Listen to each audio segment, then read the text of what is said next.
Welcome to Speaking from the Purple Couch, where we explore the depths of human experience. We share stories, issues, and situations that will ignite understanding and empowerment. Subscribe and be part of the journey. Because empowerment begins with conversation.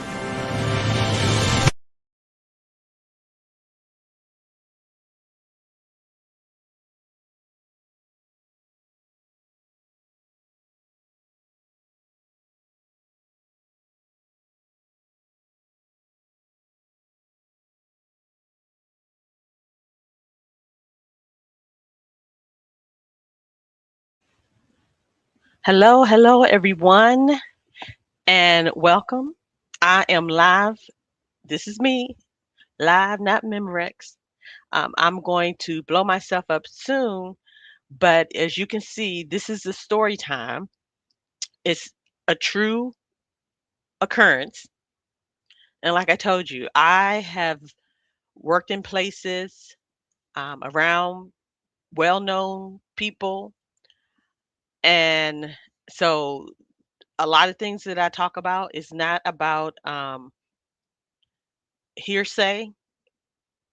It's about her say. I'm her. Okay. So we're going to talk about this story that kind of puts you in mind of what integrity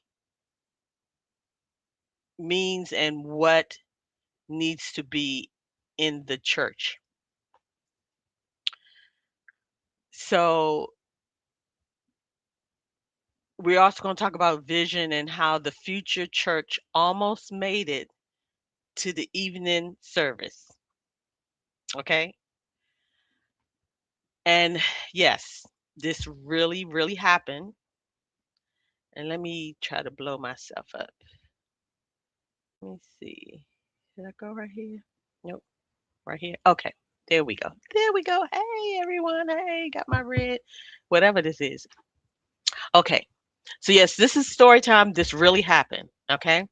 So, what are we talking about? Okay. This was a weekday afternoon, and the pastor wasn't there. I worked for this church. Okay. I was the only one in the office, and it was quite peaceful, very peaceful, just me. And the phones weren't really ringing, and the doorbell rings. But let me let you picture what was going on. Okay, sitting in the lobby was this model of our future church. You know how architect makes a model and it's made of like parcel board. It has the how the church is set up, and then it has the little trees. You've seen models.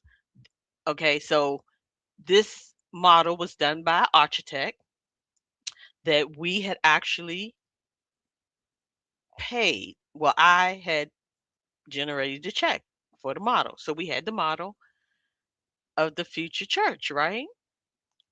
It was made of parcel board, precise, clean, very professional, very professional. No one had any issues with it, okay?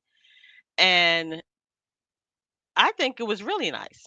And it was encased in a glass display case so that as the members walked in, they was able to see the vision, they was able to see it, you know. Now, the case was actually purchased by a member. Okay, so there was a lot of that going on anyway. So now we have in the lobby as you come in the actual model of the church encased in glass. Okay, so the doorbell rings. I come to the door, and in walks the architect, the one who actually made the model. So he asks for the pastor, and I tell him the pastor isn't there. So he says, "Really?" I said, "Yes." So then he asks, "Do you know why a stop payment was put on my check?" And I'm like, excuse me? Um, I'm the one who generated the check. I gave you the check. I said, I didn't put a stop payment on the check. And he was like, well, I believe you didn't, but I believe your pastor did. So I'm like, what? Are you sure? He was like, yes. There was a stop payment put on the check, and every once I put the check in, it did not clear, and things were bouncing, and I'm like, oh my God. So before I could really process what he was saying, because I'm still bewildered, like why would anybody put a stop payment on the check? We got the model here. The man provided the service. He actually, and it was nice. I mean, he's a professional, certified architect, a licensed architect, or whatever they get, and it was nice, and everybody embraced it. So he looked over at the model while I'm still processing that someone has stopped payment on this man's check.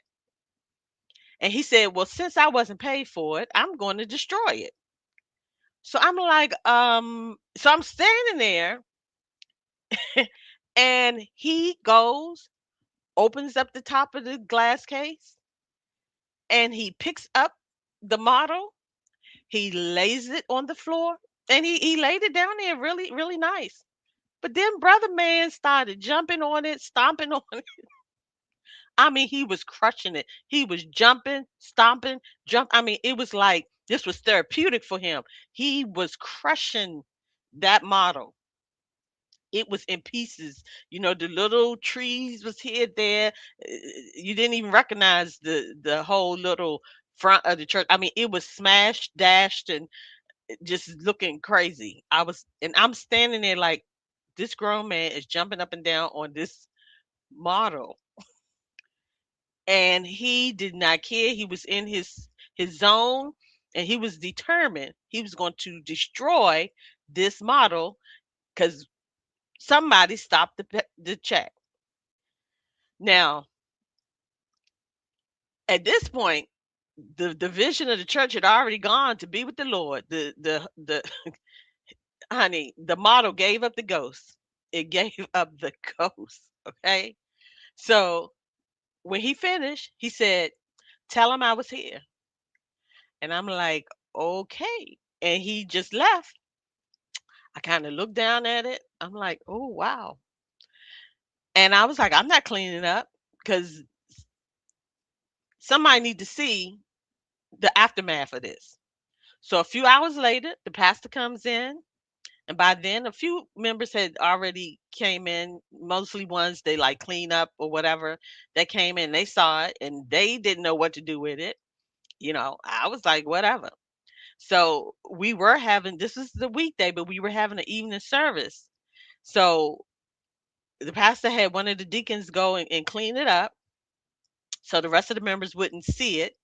But I mean, I'm sure they would recognize that there's an empty, you know, showcase display. But anyway, they did clean it up before the service and the rest of the people came. So I told the pastor exactly what he said. And here's the part that kind of mattered to me. He could not say that the model was unacceptable. So that was his reasoning for stopping the check because his actions had already said the opposite, that he was pleased with the model because he was so pleased with it that he had it encased in glass. So, you know, you can't say that it was unacceptable. You don't put something that's unacceptable in the glass display, front and center, for everybody to see as they walked in. So no, no, no, you can't throw that on me because that model was cherished, it was protected, it was showcased. Like I said, that architect did a great job. So stopping the check wasn't about quality. He made a choice to do this. The pastor made a choice to stop that payment. So the model didn't just get destroyed, it got swept up before worship. The deacon was sweeping through the city with with the model pieces. And the lesson for me was this: integrity isn't about what you display, it's about what you're willing to stand behind when no one's watching. You know, you can put a vision in a glass case, polish it, protect it, and point people to it. But if you won't honor the people who helped build it and do right by them, the vision is already broken. You know, the future church, that model, it didn't survive that day because integrity never made it into the blueprint. And that was instrumental to me in understanding. And I think initially this was the thing that really started me to question the integrity and the character of this pastor that I was serving under. Because, you know, I'm going to try to do what's right in the sight of God, but also in the sight of man so that God would be glorified. And I know that we had a service provided. It was above, what we expected. So it was really quality. And there was no reason for that check to be stopped. And I didn't say nothing else about it because they knew where I stood. Because I'm the person that the pastor got up there and said, look, if she says that I'm not in this office when you call, I'm not in this office. I have had to, he said that he had to actually step outside of the building for me to tell someone he was not in the building because I don't play those games. And to me, at first, when he told me that the check was stopped, I almost felt responsible. But then I had to flip it to say, no, you did what was right. You did what was right. But you cannot be responsible for the actions of others, even if somehow you might have initially been a part of the process.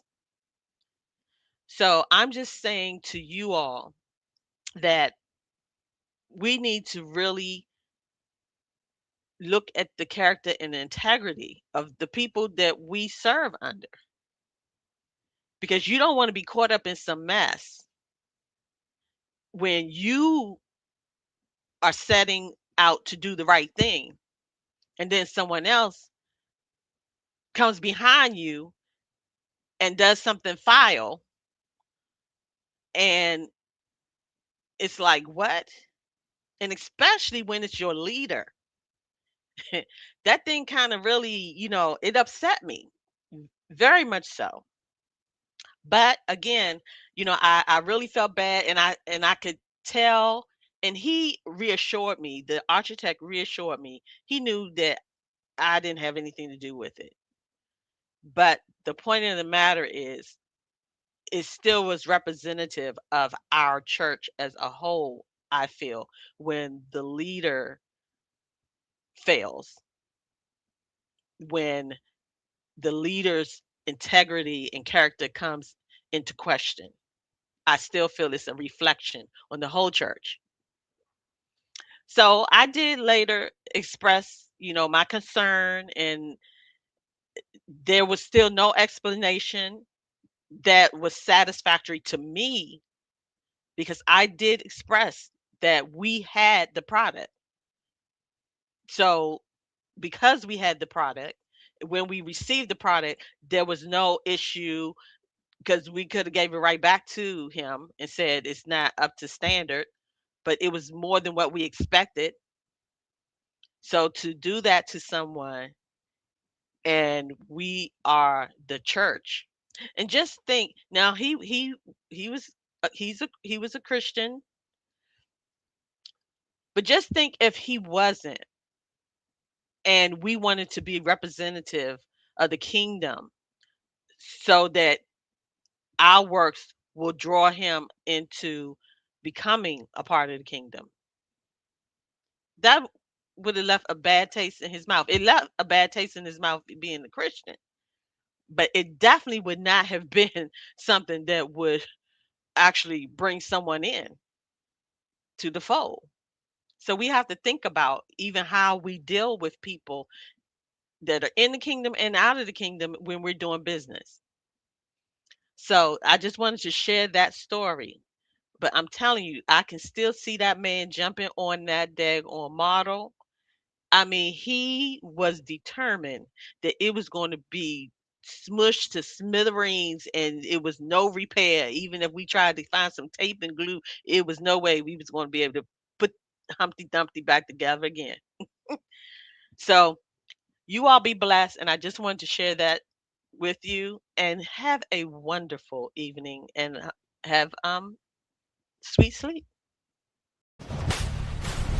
Thanks for watching. Like, share, and subscribe.